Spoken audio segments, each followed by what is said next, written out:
and welcome to Cookie Pocket. This podcast is about film, and we have 4 voices here. Gasp. Oh my goodness. We have Dylan from the Bargain Binge podcast. Yeah. Say hi, Dylan. Hi, that's me. I'm from the Bargain Binge podcast.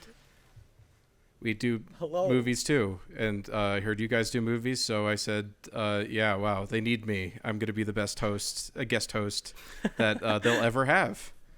So That's the best conclusion you could have drawn. Yeah. That's great. Also, Zach and Christian are here, but we don't care about them. Yeah. No, we do not. Today, we are discussing Who Framed Roger Rabbit. It is a 1988 live-action animated comedy mystery film thingy, directed by Robert Zemeckis, animated by Richard Williams, produced by Frank Marshall, Robert Watts, and Spielberg, and loosely based on the book Who Censored Roger Rabbit by Gary K. Wolfe. It takes place in 1947 Hollywood and follows Eddie Valiant, a private investigator that has to exonerate Roger Rabbit, a toon accused of murder. So what do y'all think about the film? Oh. Well, just overall, so I mentioned this before we started recording, Mitchell, but I thought that I had seen this before. I had very specific memories of chunks of it, but when I started watching it, I recognized that I probably didn't, because there were big swathes of this movie that I did not remember at all. wow. And I enjoyed the film. I think that at the beginning, the cartoon humor and the slapstick didn't quite work for me, but by the end, it really started to work, and I really started to enjoy the cartoon slapstick, the kind of Chuck Jones style cartoon humor. But I also really appreciate, and I mentioned this in my Letterboxd review, I really appreciate how this movie's noir plot, it pretty much takes that seriously throughout the entirety of the film. All those noir beats are there, and it plays those pretty straight. And really the only humorous aspect for a lot of the time is that cartoons happen to be the characters involved in that noir plot, which I think is really funny, because a lot of the time the funniest thing that you can do is act like there isn't a joke. I think there's also some fantastic special effects, some fantastic merging of animation with live action, which was pretty groundbreaking at the time this film came out. And overall, I would say that I would give it a solid 3 out of 5. I think it's a very enjoyable film, but I do think there are some places where that cartoon kind of slapstick movement doesn't quite mesh with the human action as well as maybe it was envisioned as doing, which I think does hold back some of the humor and action occasionally. Yeah, I pretty much agree. I watched this on Disney Plus, of all places that this movie could possibly stream on. Could you believe that? I can't. Yeah. I can't trust someone that would do that. I'm sorry. I probably deserve that. But, I enjoy this film. This is my second time watching it, I think. I had seen this at some point in middle or high school and enjoyed it. And I think I probably enjoyed it less but appreciated it more this time around.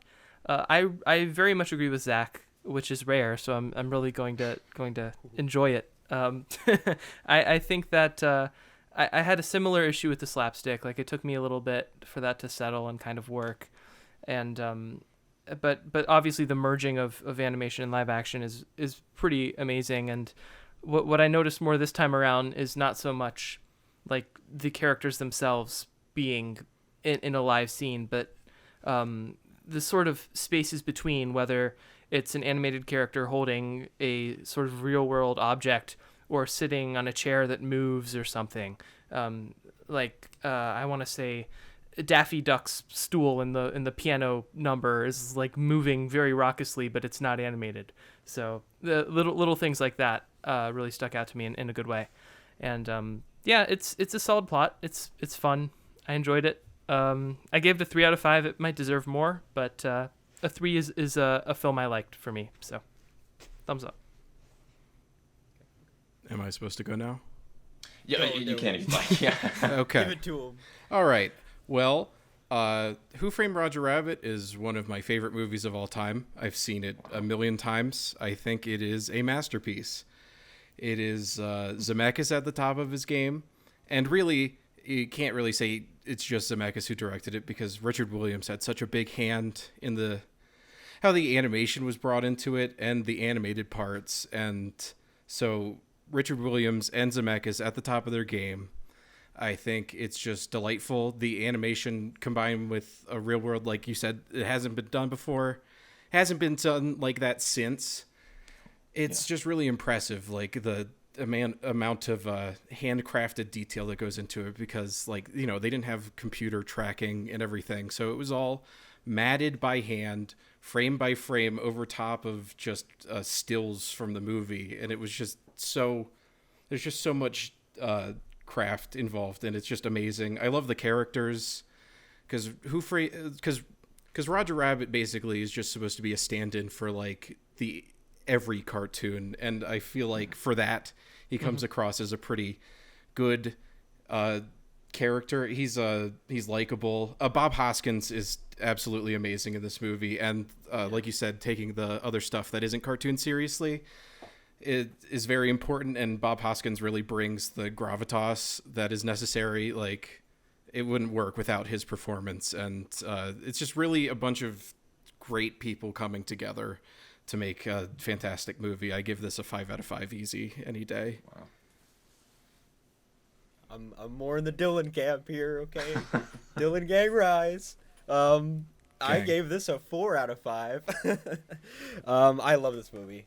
I've seen this 5 or 6 times. I've seen it as a kid. I've seen it as a slightly older kid. I've seen it as adolescent. I've seen it as a teenager, and I've seen it now. And I've liked it as much as I did the first time I saw it. There is so much to like in this as a child and as an adult.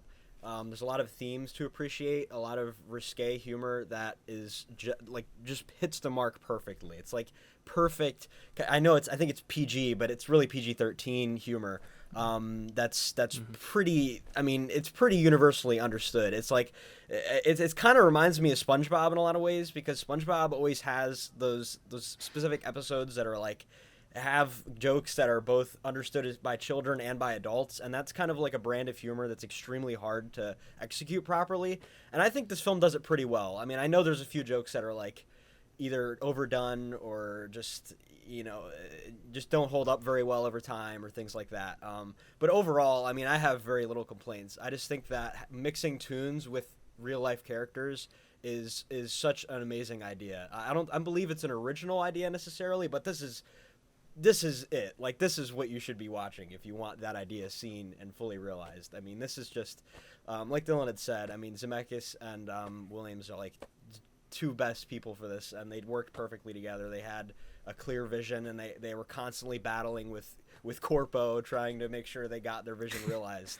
And I think it works awesome. I just, there's so little I have really to criticize, except like maybe the ending. I think Christopher Lloyd kind of overdoes it a little bit as a villain, and I do feel like okay, all right, I like down. him as a villain.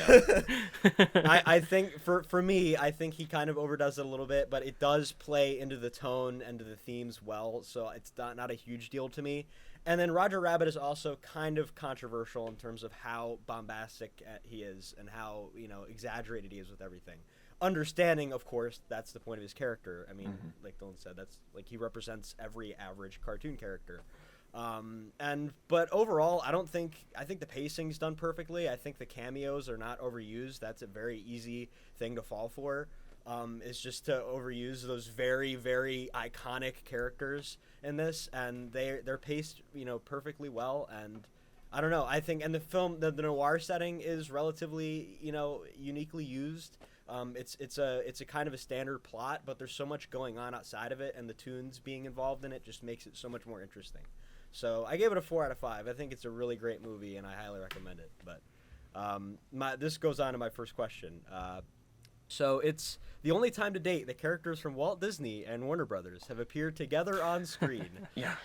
Also, this is the most expensive film produced in the 80s, at roughly $70 million to produce.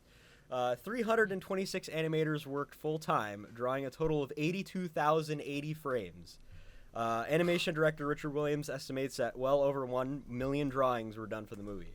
So how does the mixing of human and tunes impact your enjoyment of the film? And do you think it's an idea that stays fresh or wears thin, ultimately? Well, I don't think it wears. Those numbers are crazy. Yeah.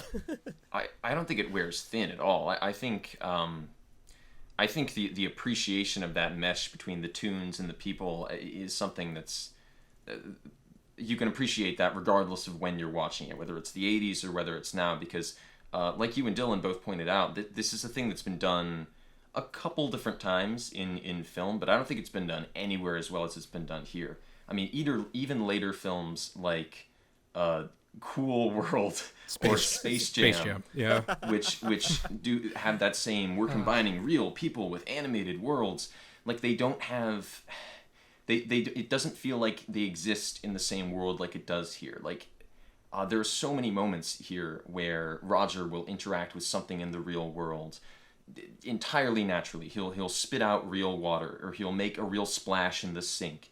And I feel like you don't get that real tactile feeling of a mix between the two in later films that use the same idea, and in earlier films that use the same idea. Charming as the technique may be in older movies, like, I was going to say Song of the South. Song of the South isn't really charming, but Zippity Doo Dah is charming. But anyway, getting out of that hole. But I think that's vital, because I think in order to believe this plot and be carried along by this plot, you need to be convinced of the mixing of those two worlds, and that it's entirely normal for a person to just walk by a tune in day-to-day life. And if that felt like an unusual or unnatural thing, and it felt like they didn't mesh as well as they do here, I don't think that theme and the feeling of pre-existing relationships between the characters would come across nearly as well. So I do think that mixing of animation and live action is very much has an effect on how you enjoy the film, and I think it's pulled off brilliantly. Yeah, I think that a huge part of it is the directing from Zemeckis specifically, because he went into it and he was like, I'm not going to shoot this like, we have to like put in a cartoon later. I'm going to shoot this like a real movie. There's constantly tracking shots, there's pans all over the place, and there's constant like lights moving around, and that's all things you have to keep in mind when you're actually animating, and just not showing your limits and not limiting yourself, I guess, is really what it is really what brings it together, I think, because the famous scene is the one where Bob Hoskins and Roger Rabbit are in the hiding room at the bar, and the light gets knocked and it starts swinging around. Yeah. That's like the famous thing that everyone talks about, and I guess I'm doing that now, but it's like, it is so hard to do shading like that with traditional hand-drawn and painted cell animation. And like the fact they didn't have to do that, but and also this is shot by Dean Cundey, one of the best cinematographers of all time, and he does such a great job making the palette this place for the animation to dance around on. Like, it's mostly muted and playing up the noir setting and everything, so the animation really pops in a way that is effective too. So it's the combination of pretty much everyone working together very well. It's a lot of talent. Yeah, and I never feel like the animation really destabilizes that noir setting at all. Like, it pretty much always feels natural. And I think maybe part of that meshing is even though you're accepting these tunes as like part of the real world, there's no attempt to sort of reconcile how toony they are, or how two-dimensional or unrealistic they might be in a normal animated film. They literally are just presented as they are, and it's accepted. And instead of that ever feeling like dated or like the effect looks unreal or aged, it's just the tunes are literally the tunes. So it's not like it will never be like a dated CGI effect, because it literally just is what it is. And so any shortcoming in terms of realism is because they are that cartoon, and that's just how it is in the world. So that's, I think, a really clever in the story and in the setting justification for the way that they look and act. And yeah, you guys basically covered it. It's on a technical level extremely impressive, and pretty much always works, and I think is used just the right amount. I just want to also add, what brings you into the movie really is the opening short with Roger Rabbit and Baby Huey, and is that his name? Herman. Baby Herman. Baby Herman. Yeah. Okay. Yeah. The opening scene with Roger and Baby Herman is just like, that's just Richard Williams like letting wild, and that being so like, it's one of the best cartoons I've ever seen. It's so well animated, but that brings you into it, and then the transition of it turns out that they're shooting that in real life, like with a camera, and that's been done in many movies, but I've never seen it done in a way that's so effective and funny.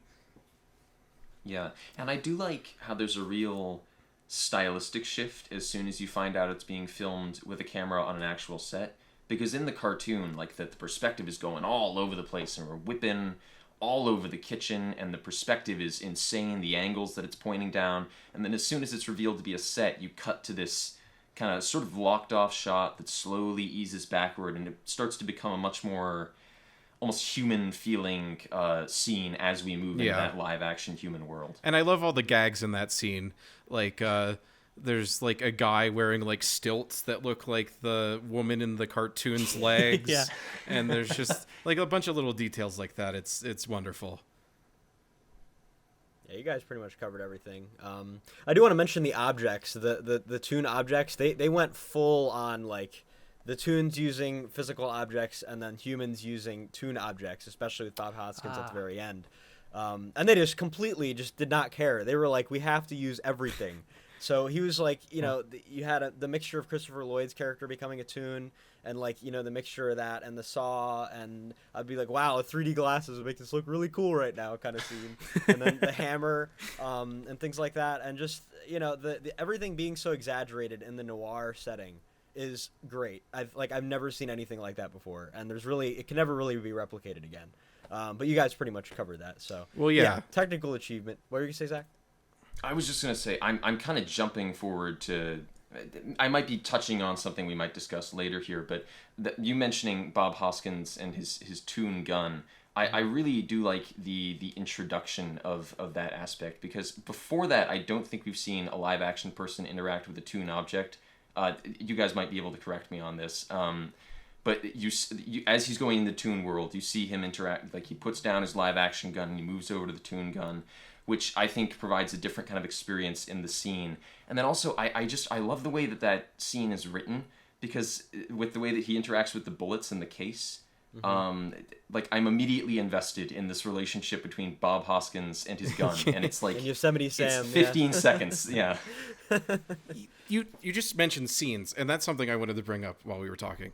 Is this movie, because something that doesn't get talked about enough with movies is how important a scene is, and I feel like that just shows the talent of everyone so well in this movie specifically, because each scene plays out so well. Like, each one is like a cartoon in itself, has the perfect build and payoff and then cool down, and then it always leads very well into the next scene. And that's something that shows the talent of the director, the actors knowing where they are, what they need to do, and then editing. The editing in this movie is also fantastic.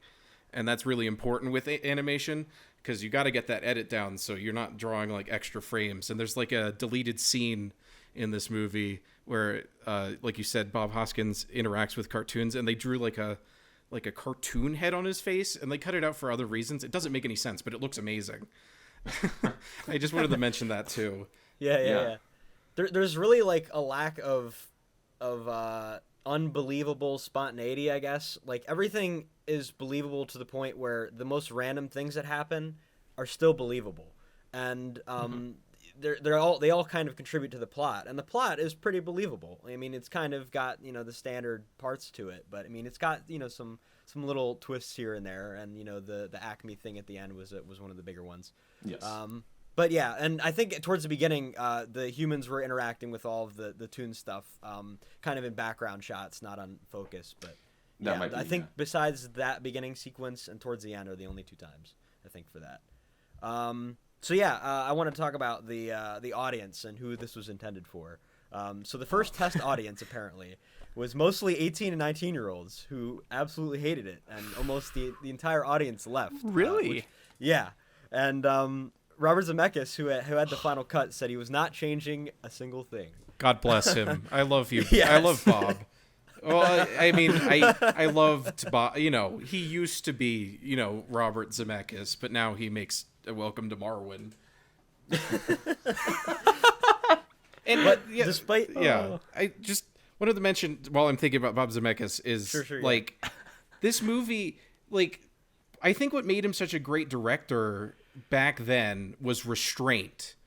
He goes, like I said, he goes with these movements with the camera that make it feel like a movie, but it doesn't go further than that.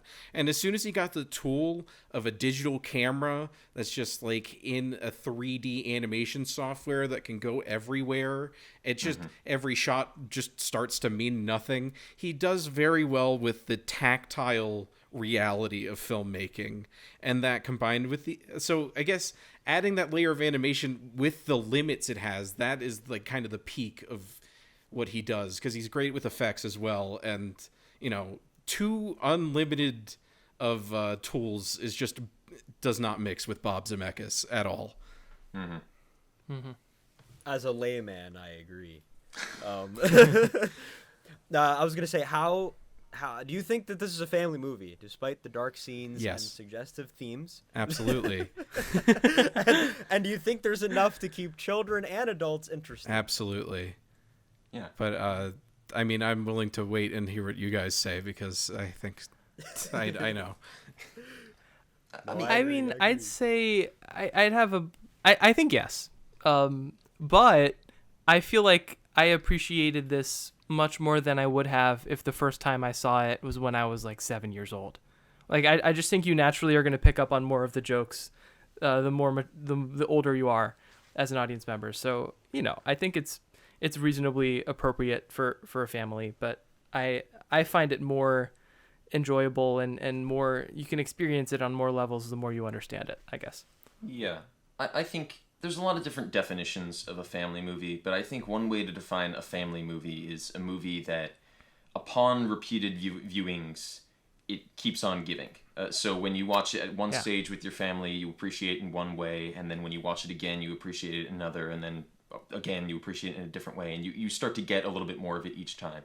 I think there's definitely things to appreciate here for a 7-year-old. I think we've got that slapstick cartoon violence. The dueling piano scene with Daffy and Donald Duck comes specifically to mind. That was a scene that I think perfectly recalls Looney Tunes cartoons and has that same appeal. Masterful. The scene where Bugs Bunny and Mickey Mouse are parachuting with Bob Hoskins there, I think that'd be funny to a 7-year-old as well.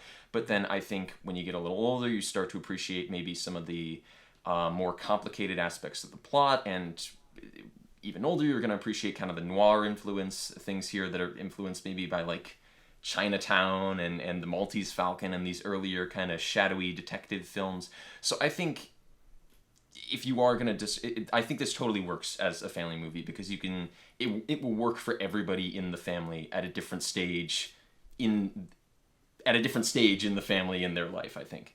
Yeah, I experienced exactly what you just described when I watched this recently, because most recent time I watched it was with director's commentary or something, so I didn't remember all the little innuendos, and I feel like those are so well crafted for a family movie, because so many times as a kid I'd watch these family movies and they'll just straight up talk about sex in details that I'm as a kid but the innuendos in this movie are fantastic. When Jessica Rabbit is she comes into Eddie's office and is just seducing him and using all of these Freudian calls to imagery of erections and whatever, but it's so subtle that when I was a kid that never crossed my mind. It never made me uncomfortable, and my parents never had a problem with it, but every time I watch it, it's oh, that's a new thing.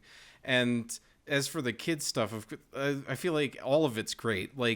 It's pretty serious to have the main character's brother die, but the line that reveals that it was he dropped a piano on the head of his brother that's so funny as an adult, and that might not hit a kid. So a lot of it just hits a different person a different way. So it's really great for audience reaction. I feel it gets different things out of different people, but it definitely should get a reaction. And 18 and 19-year-olds, the absolute worst people you could ever ask the opinion of for anything. They hate everything. Yeah.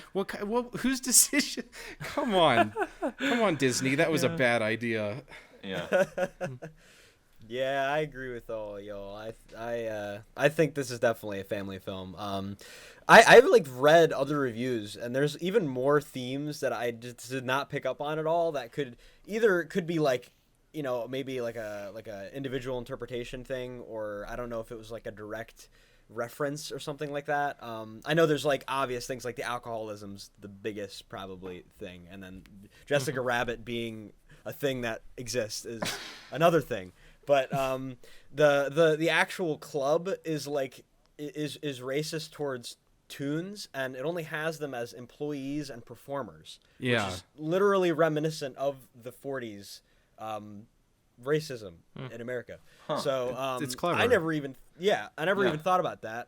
Yeah, and I think that's great. I think it lends to historical accuracy. And it lends towards the times, and it also helps develop like the toons as like as kind of, not, I guess I don't want to say a race, but like, you know, like a group that is oppressed by humans, and by corpo and the government. Yeah, go ahead. Oh, yeah, and I also think I think people forget how mature cartoons used to be. Like we've kind of gotten everything softened over time, but like, you know, those Looney Tunes cartoons, they're pretty violent. You know, there's stuff that kids need to process, and I feel like that's for the best. I mean, you shouldn't condescend your audience just because they're younger. Yeah, for sure. And there's pretty much nothing in this film that's like directly risque to the point where a child can see it, in my opinion. Well, not anymore. They took out the frame of the upskirt for Jessica Jessica Rabbit. Yeah, I saw about that. I think they went through a lot of lengths to get rid of that, didn't they? That would take a lot. So yeah, I'm sure. Yeah. But yeah, I didn't have any formal questions left, but I wanted to ask, what was your favorite tune? Well, oh dear, this is a trap, Mitchell. This is a trap set for me. I might be cheating here a little bit, but I really love Judge Doom, who is a tune. So Yes. I think I can get away with this. I think I love Christopher Lloyd's performance as both human Doom and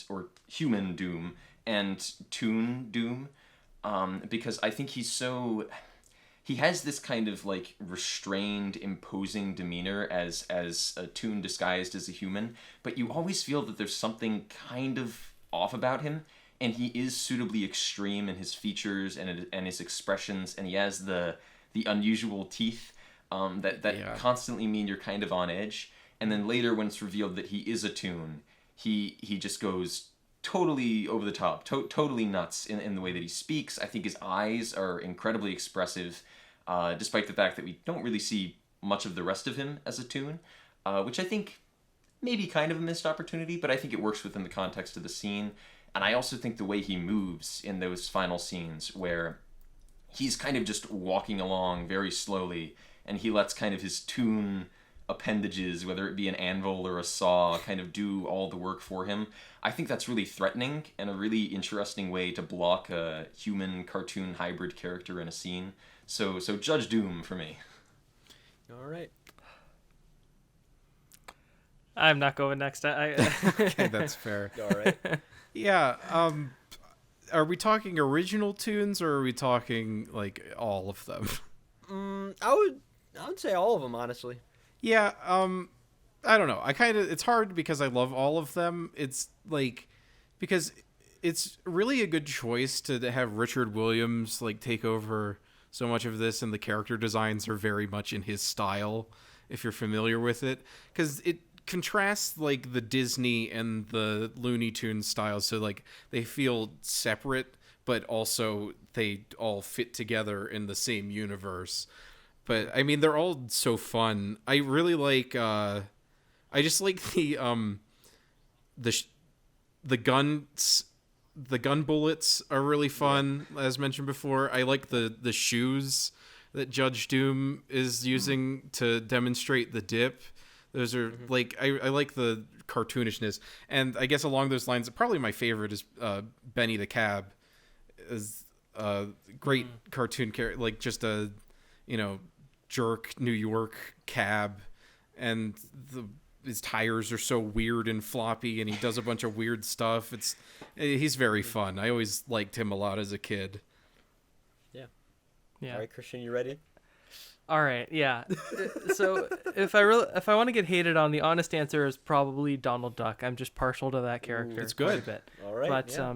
I'll also say I think Jessica Rabbit is genuinely a really good character. Get Like out. going into Yes. this, I was really kind of worried, but I think she totally embodies the sort of femme fatale mold that comes with a film noir, and she becomes more important to the plot and gains much more agency by the end of the movie.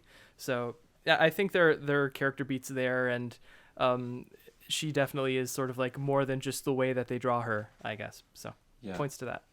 I would also comment, like, I totally agree with you that I think her character and her appearance are incorporated into the film in a really intelligent way that is significant to the story. And there's later films in a similar vein that would try to do that kind of thing. I hate to get down on Ralph Bakshi, but Hollywood and Cool World tried to go for that Jessica Rabbit thing, and it doesn't work because the script isn't there. And all they have is, it's this crazy, attractive cartoon woman, and they have nothing else to her character. Whereas I think here, she's character first, and then design comes with that character as well. Yeah, I'm torn between Benny the Cab and Jessica Rabbit, honestly. I feel like they really give a lot of... Okay, they give Jessica Rabbit a lot of dimension as a character. And I think she has a lot of very important characters. On the Z-axis. Yeah. Front and back. Yeah. And, yep, femme fatale, exactly like Christian said. I think she plays that perfectly. I think her being with Roger is hilarious in and of itself. The patty cake, reference, all of that. Like it's so self-aware. That's really the best way you can play your character is to play it like everybody knows, and they just make fun of it. And I love that a lot. And then Benny the Cab is resourceful. He's got great one-liners. And he's very useful to the plot as well. So those are my two favorite tunes. I love when his tires get blown out by the dip, and he's just like limping around. It's such a funny visual to see a car on, and then on gets two. in another car and starts driving that car.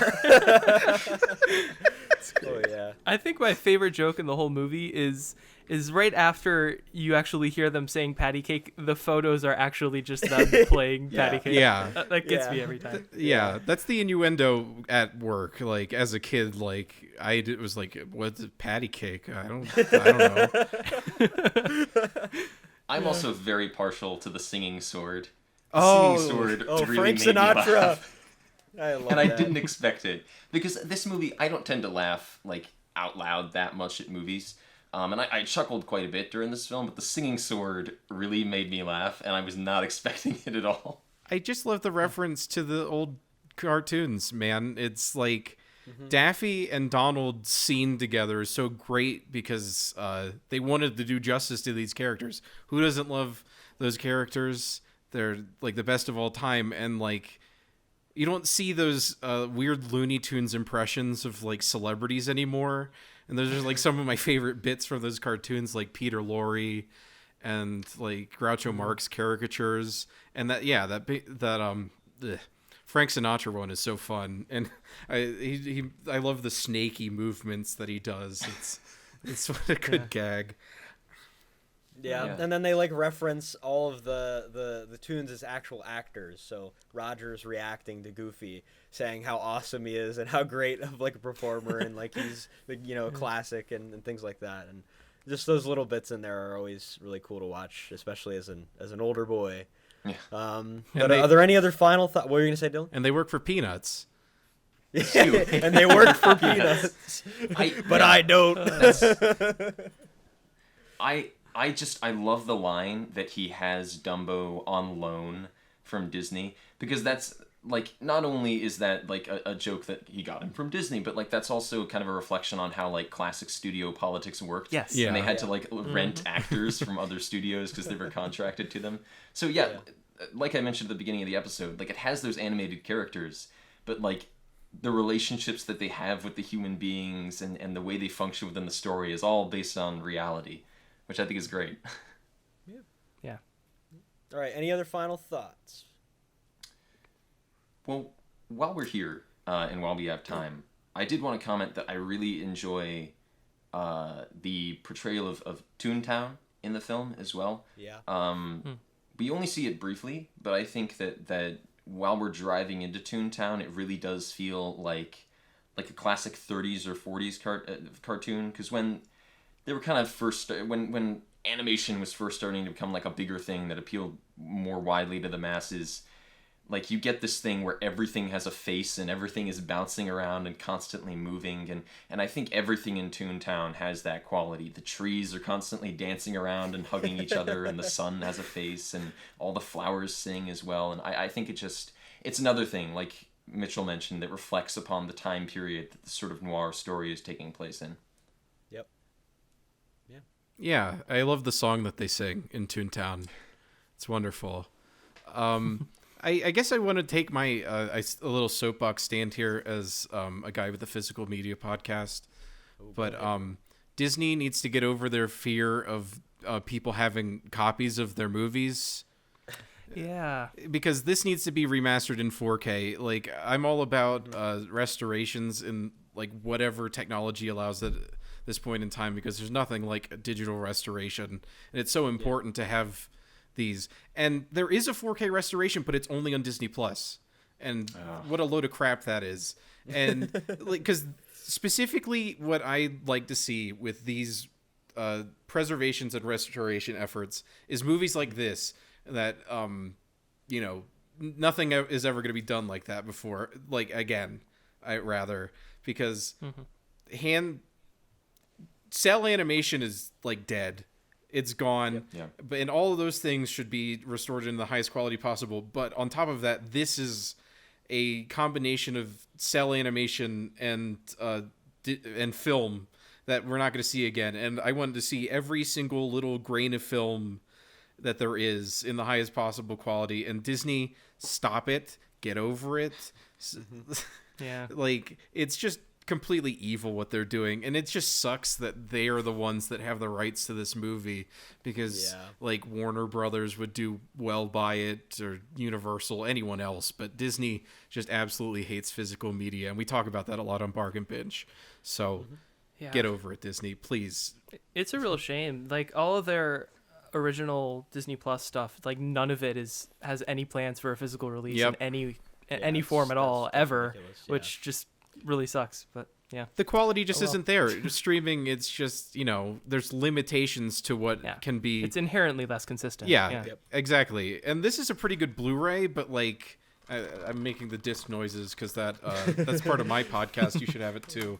But like the low lights are like crunched. Like, Blu-ray is not the peak of it, so we just more. And I don't know, because what, we might never get like the Fox classic movies in 4K if this keeps continuing. Like, there's been like rumors of everything, but like, you know, all the classics in that catalog might be lost to being permanently only in high quality on the internet, which isn't actually high quality. Yep. Yeah. That's a rip. Sad. I want to see every pore on Bob Hoskins' face when he says tones. Yeah. I want those pores. Yes. I want those pores. All right. Well, now we move on to the old bit, the rundown. This is an enduring segment from our earliest days, wherein we quiz Zach with people, places, things, and whatnot from the film we've just discussed, and Zach will respond with a arbitrary, quick rating out of 5. Just so we're clear, it's gonna go Mitchell, then me, then Dylan. Repeat. Yeah. Alrighty. Okay. Is everyone ready? Certainly. Yes. Okay. I'm ready, Coach. 3, 2, 1, go. Tobacco depictions. 3 out of 5. Baby Herman. 4 out of 5. LA public transit. 3 out of 5. RK Maroon. 3 out of 5. Patty cake. 4 out of 5. Seeing birds instead of stars. 4 out of 5. Future Zach Garrigus as Eddie Valiant. 4 out of 5. Weasels. 4 out of 5. Death by falling piano. 3 out of 5. Monk Bouncer. 3 out of 5. Bob Hoskins as Valiant. Oh, 4 out of 5. Benny the Cab. 4 out of 5. Jessica Rabbit Existing. 3 out of 5. Looney Tunes and Disney Animation in the same movie. 4 out of 5. Laughing oneself to death. 3 out of 5. Baking Roger a Carrot Cake. 3 out of 5. Just being drawn that way. 4 out of 5. Sinatra Sword. 4 out of 5. Ooga Booga. 3 out of 5. This lever, stupid. 3 out of 5. A speakeasy, a gin mill, a hooch parlor. 3 out of 5. 1 second. Right, Christopher Lloyd. Time. Okay. Oh, Well, I nope, guess we'll never come know. back to. So sad. Okay, that brought Well. up the Weasels. I think the Weasels are my favorite cartoons in the movie. I Oh, yeah, love the the Weasels Weasels. Oh. Yeah. They are great, yeah. Yeah, I do like.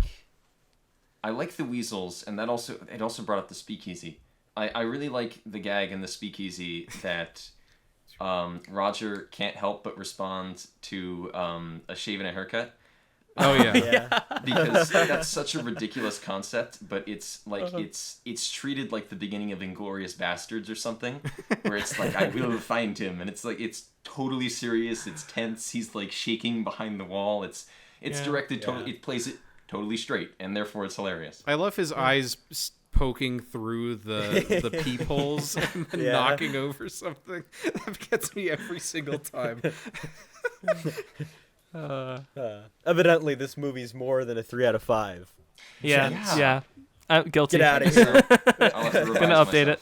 it. All right. Well, this has been Cookie Pocket.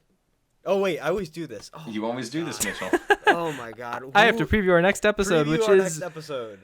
Beautiful Girls, a 90s rom-com starring a pretty massive ensemble, including Timothy Hutton, Uma Thurman, Natalie Portman, Matt Dillon, and several others. It takes place in a small town, and it's this group of high school grads coming back for a reunion, and some of them are kind of at a strange junction in their lives. It's both coming of age and not. It's both happy and sad, and I think there's a lot to it, and I look forward to discussing it. And Dylan, before we leave, is there anything Yeah. you'd like to plug? Yeah, so I do the Bargain Binge podcast with my friends Aaron and Evan, and we do it every week. We have a bi-weekly schedule where our main show is we review movies based on the disc that they're on. We pull them from a bargain bin at Walmart randomly and then review the disc's whole contents. And then we have a secondary show where we just talk about whatever. We have episodes that come out every Wednesday. If you want a good jumping off point to get into the show, we have this episode on the movie Barney's Great Adventure with our friend Wyatt that we're pretty proud of. But this week should be coming out on the normal Wednesday. We have an episode talking about the Ewoks movies from the 80s with our friends, the Lady Lorians. And you can find all of our stuff at bargainbingepod.com. And, usually when I'm on a podcast, I say a lot more swear words. I did this for Zach. So if you're sensitive to that, be cautious. But, I think it's a good podcast. And, I know all of the people in this call have listened to it extensively and would agree with me, huh? Most definitely. I I will saw the vouch. logo and I listened to 5 seconds of the Space Jam one. Every time. I will vouch. Bargain Bin's a good deal of fun. It's a right. different tone to Cookie Pocket. But you need some variety in your podcasting diet. All right. Yeah. Here's one for you, Zach. High school.